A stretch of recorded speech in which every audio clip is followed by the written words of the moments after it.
যেই ব্যক্তি রাতের বেলা এই দোয়াটি 3 বার পরে ঘুমিয়ে যাবে, আল্লাহর নবী বিশ্বনবী সাল্লাল্লাহু আলাইহি ওয়াসাল্লাম বলেন, সকাল বেলা যখন আল্লাহ তাআলার বান্দা ফজরের নামাজের মাঝে যখন উঠবে, আল্লাহ নবী বলেন রাতের বেলা এশারের নামাজ পড়ার পরে, খাবার খাওয়ার পরে আল্লাহর বান্দা যদি এই দোয়াটা 3 বার পড়তে পারে, তাহলে আল্লাহ পাক রব্বুল আলামিন সকাল বেলা ঘুম থেকে ওঠার আগে আগে আমার আল্লাহ তাকে নিষ্পাপ মাসুম বাচ্চার মতো আমার আল্লাহ পবিত্র বানায়া দেই।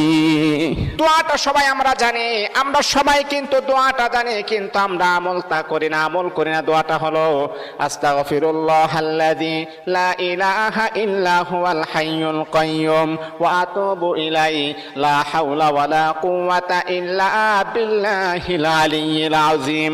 3 বার যদি আপনি পড়তে পারি, ইনশাআল্লাহ আল্লাহ পাক রব্বুল আলামিন আমার আপনার জীবনের সমস্ত গুনাহগুলোকে আমার আল্লাহ ক্ষমা করে দিবে।